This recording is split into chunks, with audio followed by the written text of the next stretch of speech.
The male person just arrived just a little while ago, and they looked a little freaked out. I opened the box, and this is what I saw.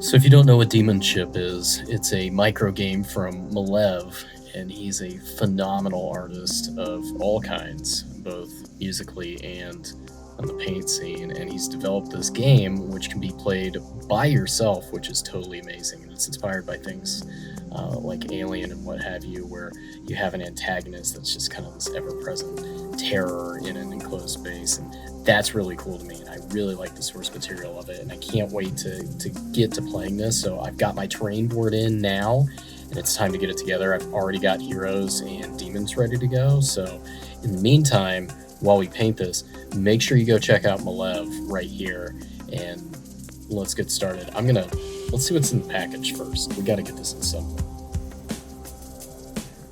All right, we got this in on an early pre-order, and this is how the Demon Ship itself was shipped in. It appears to be a number of MDF sheets. It's all been laser cut, and it's also been pre-primed and slightly colored. We've got yellow here on sheet B. And let's get this cut open. Let's get the shrink wrap off. It'll take just a moment.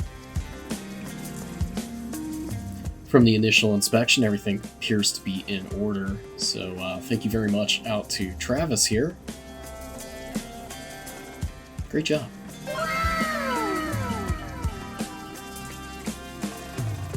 Of course, the name of the game here is Demon Ship. This is the back panel for the Demon Ship box/game board. And you can see it's been laser cut and pre-painted yellow here, along with this small insert. This is sheet B. And there's some pre-cut parts coming out. These appear to be parts of the barrels, I think, here. We'll find out shortly. There's a little bit of dust here from the cutting. And I think the primer and paint has a little bit of dustiness to it as well. So these have all been painted and primed. Primed and painted? Yes, correct. Now this is kind of cool. You can see here it lists magnets, and if we look here, it's been packed so that some magnets can be included, and we will see how these magnets are used shortly. This is a big part of how the Demon Ship board works. And there's some pretty powerful, pretty thick magnets. This final sheet of MDF appears to be the top of the board and some of the external bits. Oh, yep. Well, there we go. And it's been primed and painted with a little bit of kind of a metallic paint. So this is going to be ready to go as soon as it's assembled, but I'm going to take it a step farther. At this point, I'm going to need some instructions. And onto Blacksite Studios' website we go. Thankfully, even with this being an extremely new item, they have uploaded some instructions in PDF format directly on the site, and this is going to be our guide to assembling the Demon Ship itself. So let's get started.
One of the coolest board design ideas here in Demon Ship is having a fully magnetic playboard. So when they say you can play this on a bus or on an airplane, they really mean it. And to get this to work, Demon Ship has come packed with a number of these magnets, and we're applying them to the underside of the board. So they're going to be layered under the top surface, and the pieces that we're assembling here will stick to the top of the board, which you'll see later. Additionally, we can magnetize the hero and the demons that are going to be in our demon ship so that they can slide on the board without worrying about falling off.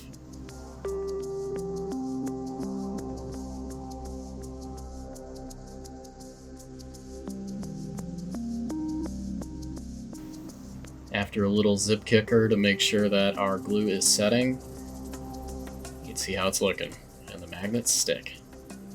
I'm using a big stack of magnets with a marked end to make sure that I keep the polarities all correct.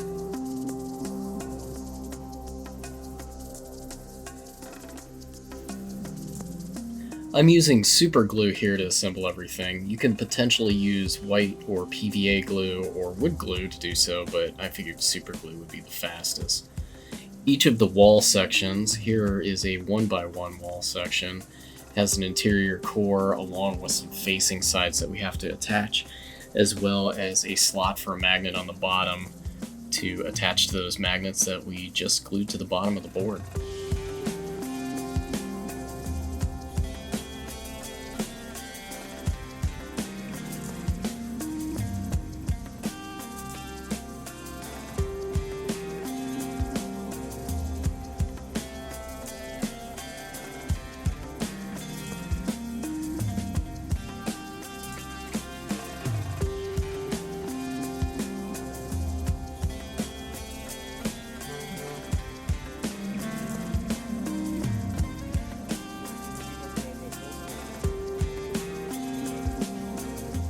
And after a lot of glue, a couple of minor mistakes, we've got everything assembled. We've got 2 long wall sections, 1 medium wall section, 1 short wall section, open door, open hatch, close hatch, 2 barrels, and a console. These are all magnetized. You can see how they attach, and this is the stock color that it appears when you assemble it. Oops, just knocking stuff around.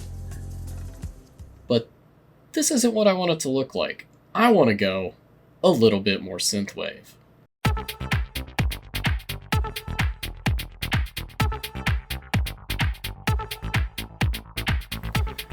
So one of the fun things about painting this kit is that I screwed up.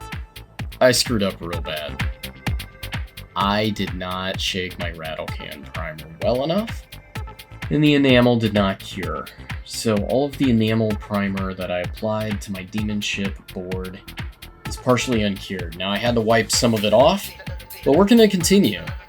And what's not pictured here is I ended up priming the entire thing in black with Stynylrez black primer, which is a polyurethane, and we're going to hope for the best. Bondage is not going to be great, and you're going to see what happens later.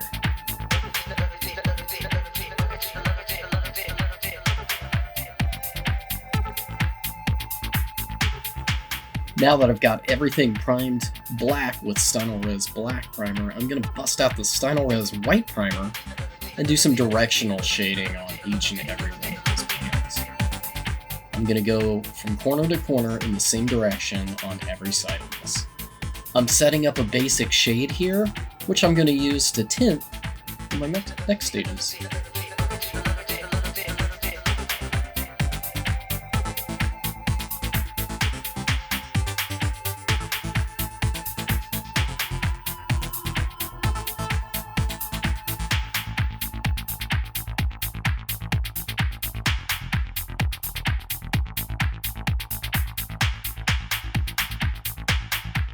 I'm taking a couple of passes with the primer to make sure that I've got a nice solid gradient. And when I go to tint this, I'll get better results. After I'm done with the white primer, you're going to see me go back with black primer and intensify the shadows, so hold on for that part too.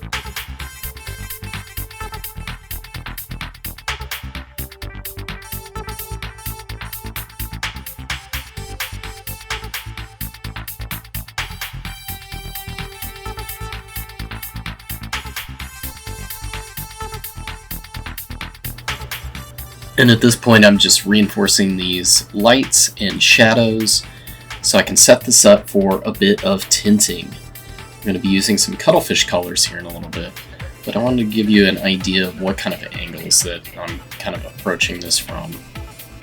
The main idea is to be somewhat consistent, but when I assemble the board, it's not going to matter too much what angle they're at. They're all going to look consistent and kind of belong.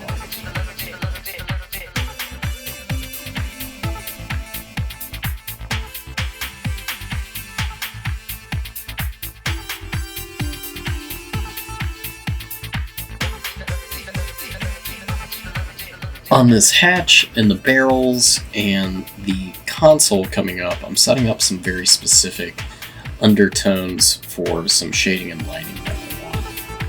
Specifically, I want these to look like they have some lights on them.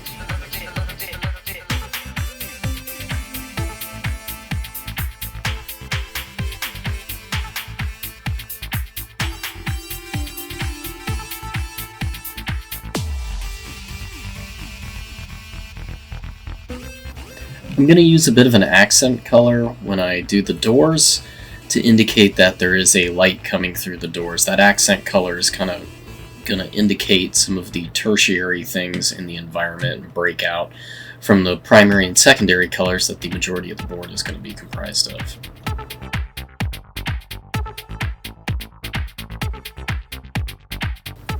The console is a particularly cool piece.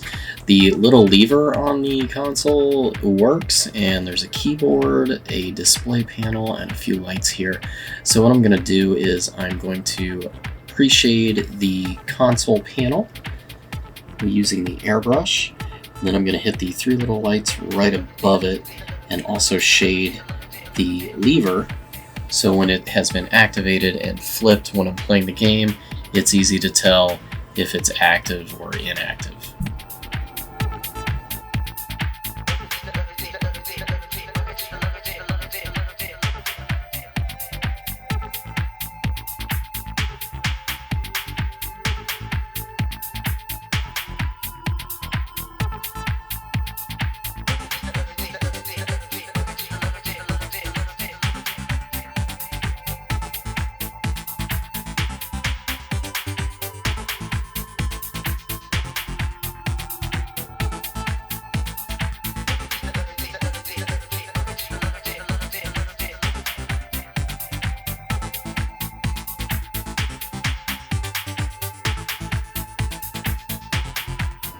Now that I've done the pre-shade for the lighting on the console, I'm just getting the back of the metal, and the front little section is going to get a little bit of shading too.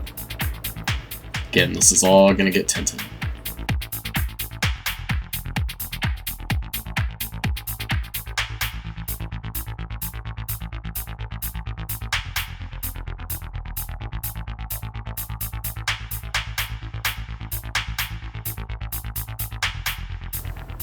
Now that we're done with the console, we can go ahead and start working on the actual game board itself. Now the cool thing about the game board is that this holds all of the pieces, so it's kind of hollow on the underside, and we're going to paint both the board and the cover for the back.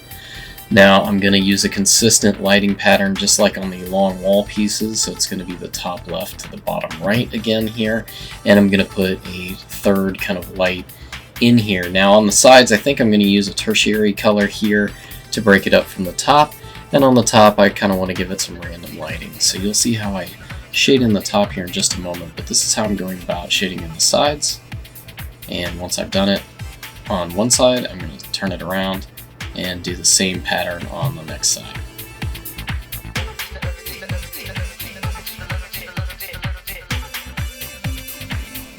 On the top, I'm going to pick two primary corners and focus on building light there. I'm going to take a couple of passes as I do this, but this is exactly the same kind of technique that I did on the wall sections. Since this is such a large area, I'm going to go ahead and spray in large circles to give that a bit of a softer shade. You'll also notice there's a little bit of muck in some of the grading here. That's a side effect of some of the super glue that I have drying in there. I'm sure using a little less super glue might fix that, but I was a little bit concerned about the magnets coming loose, So it's a little overly aggressive. I don't think it's going to affect the overall look too much, but it is something to consider while you're assembling and painting.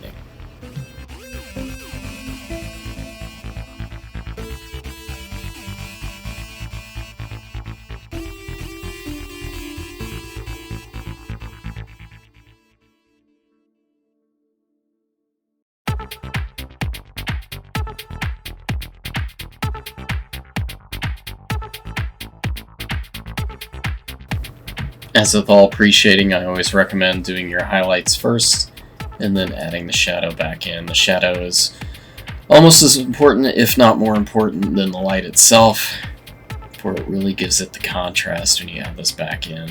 It kind of knocks back any of the overspray that we might have gotten before and tightens up some of the transitions. We're going for very tight light here. We're not going for fuzzy light for the most part, just fuzzy transitions.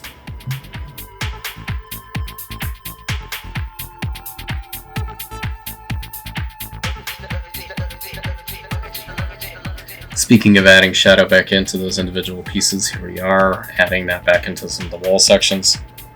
The transition here is probably a little bit more pronounced, as these are smaller planes and smaller areas, but that is more so to our effect. Remember, we're going to be tinting all of this, so we need very hard black and white and less transitionary grays to get the effect that we're gonna aim for here.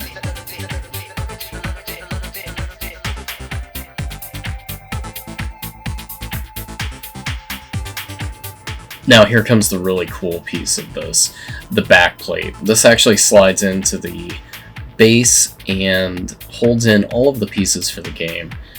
Now, like I mentioned, I had some issues with my enamel primer that I put over this, so there's some active primer underneath some of this paint, and I'm hoping for the best, but you're going to see I ran into some issues here during the process. However, getting this with the initial setup, we've hit it with some black primer, and now we're going to hit it with some white primer. We're going to pick two corners, and we're going to add some light. Very basic, super light, and I'm actually holding the airbrush at a sizable distance, probably about 6 inches here, which is, there you go, you can kind of see the airbrush come in there. I don't mind a little bit of speckling here. We're going for kind of a nebula space kind of look, and that speckling is going to look more like dust.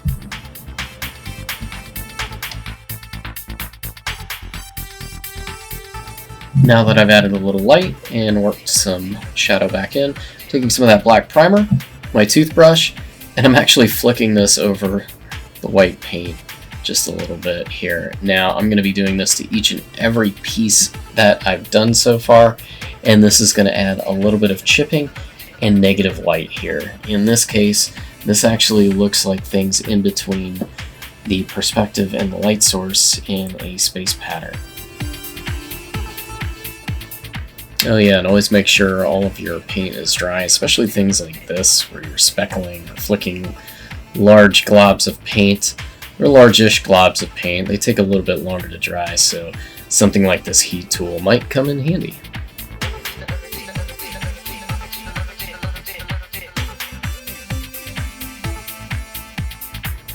Now I'm going to cheat a little bit, and I'm going to do the tinting off camera because, well, I lost some footage time. But this is what it looks like right after I finish. We've used a combination of Altired Lightning and Knuckles Purple from Cuttlefish Colors, and we've tinted the entirety of our kit. We just use this straight through the airbrush with just a smidge of Merlin's Medium. Now I've left a few items for some individualized work, specifically the console. I'm using a little bit of titanium white from Pro Acryl here to make some little checks and lines for some alien looking text on the console, which this is all going to get tinted over, so I'm using this very bold and pure white without mixing this down into any sort of gray. And you'll see what I'm about to do here after I tint it.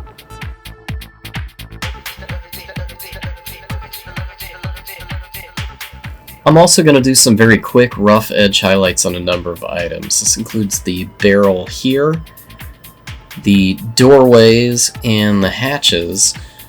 Including the sides of the board itself, there are a couple of beams or some sort of industrial looking lattice, and I'm going to use a little bit of this edge highlighting to really enhance the tinting process.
Now here's where I show off some of the tinting on camera, especially with some of the edge highlighting here. This is one of the doorways, and I'm going to tint the actual entrance here to imply that there's some light.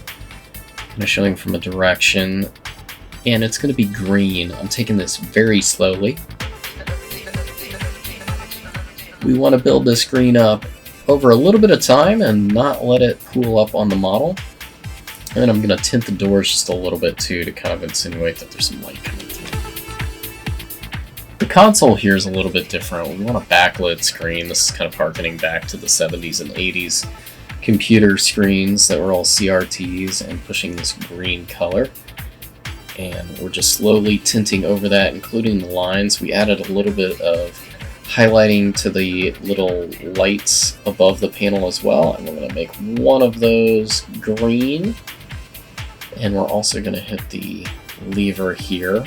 And you'll notice that I do most of my airbrushing from an angle. That's to avoid overspray and really control where the paint is being applied. That is how I am making sure that I don't get paint around the edges of the models.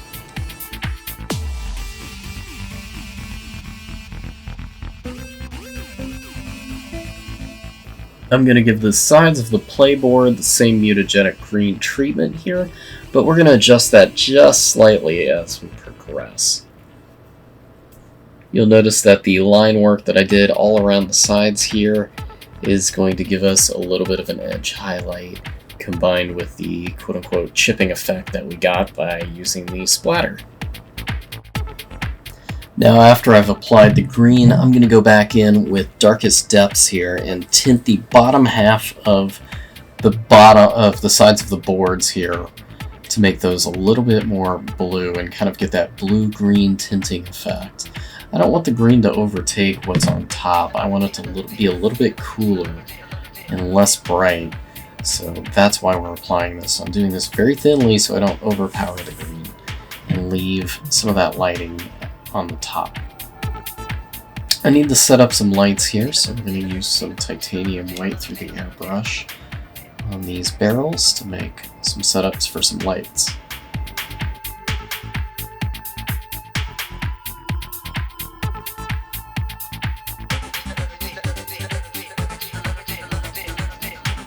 Likewise, just fixing up some stuff here that I kind of messed up earlier.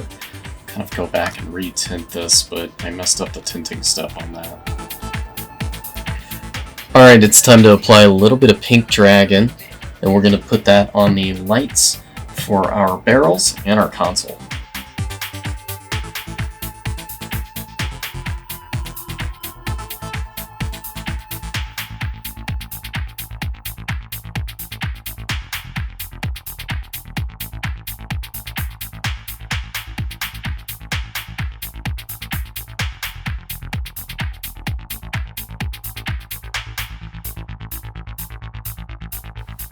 And of course on the console I want to be extra careful not to hit any of the green that I've already applied.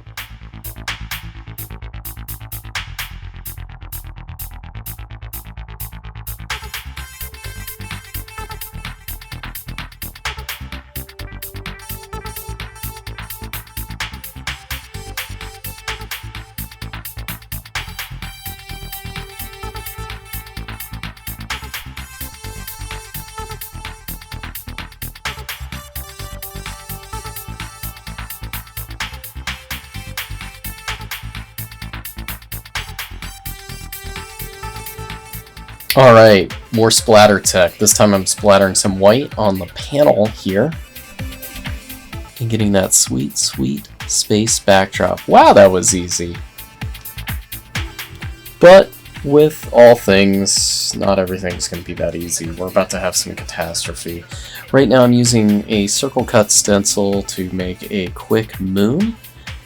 And you'll notice I'm pressing that down now. I mentioned earlier that I've got some uncured primer underneath this. So after I shade this, I have to remove this stencil. I'm using a triplet of colors here. Using these neutral grays from Pro Acryl. I'm going to make a moon. I've skipped making the blend here. You guys probably know how that works, but we're going to give this a little bit of splatter tech to make it just a smidge more interesting, going back and using our titanium white. Let's give it a spritz. And that's a little much. That's okay. This will actually mute down just a little bit.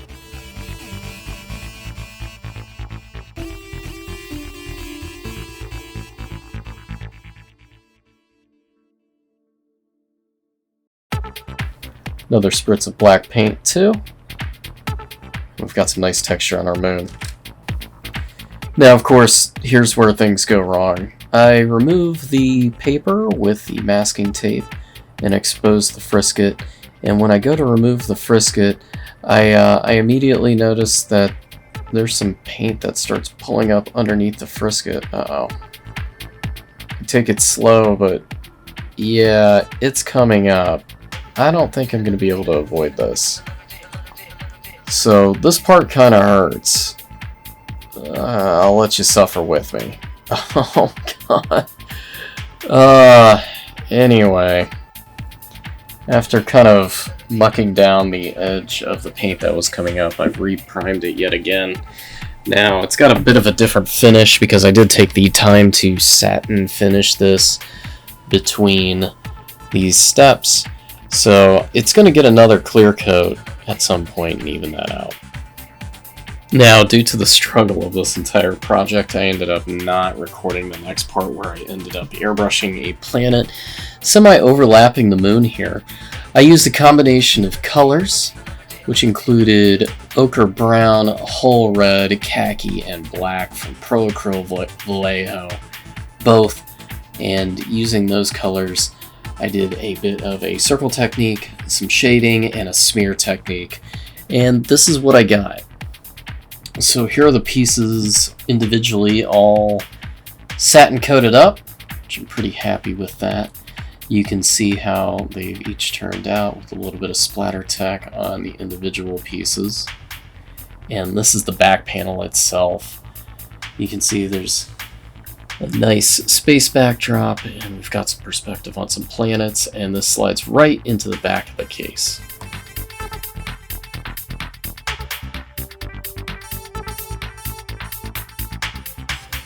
And this is how the whole game packs up. So you can pack together all of your terrain into the bottom of the board. You can see all the magnets that are under the board there, but they all pack up nice and neatly here. It has enough room for all of the parts and maybe one or two things to just kind of keep stuff from rattling around, but I do have to look for some storage for my champion and also the demons themselves that are needed for the game. I'm excited to use this miniature from Victoria Miniatures, which was an exclusive at Adepticon in 2022, as my hero model. She looks like a complete badass. And whenever the rules are officially dropped, I'm going to be ready for Demon Ship. I'm really excited to see how this goes, and I'm really excited to see the production value on all of this. And soon I will see you all on the Demon Ship.